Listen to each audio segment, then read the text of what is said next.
家嚟到東九文化中心嘅劇院欣賞音樂劇《一束光高坤的記憶》。喺呢度首先要邀請兩位好重要嘅靈魂人物，第一位係聯合監製、編劇、作詞、導演李敏女士，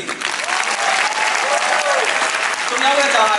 聯合監製、作曲、編曲、音樂總監嚴麗行先生。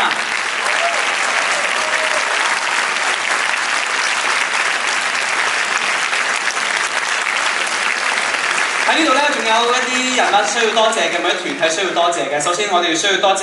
文化體育及旅遊局、康樂及文化事務處，當然唔少得就係東九文化中心，因為有佢哋嘅委約，呢個作品先至會誕生嘅，所以好感謝以上呢啲單位。仲有高坤慈善基金嘅主席 Dr. Lo， 多謝香港中文大學，當然唔少得嘅就係高坤先生同埋佢太太高黃美雲女士，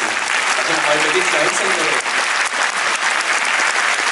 Last but not least， 希望可以咁多位再俾一次需要你嘅掌聲，我哋台前幕後接近100位伙伴們。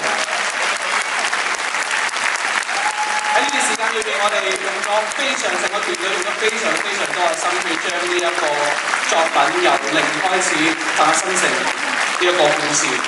嚟緊呢，我哋嘅演期去到12月5號，咁希望如果大家有興趣嘅話，我哋演期嘅各個場次裏邊仲有某啲場次仲有少少嘅門票嘅。如果有興趣嘅話，歡迎話俾更多嘅朋友聽，或者帶佢哋嚟睇。希望高坤呢個故事可以 inspire 到你哋每一位，俾到勇氣，俾到力量，每一位繼續前行。再次多謝每一位今晚入場嘅觀眾，我哋劇場再見。多謝各位。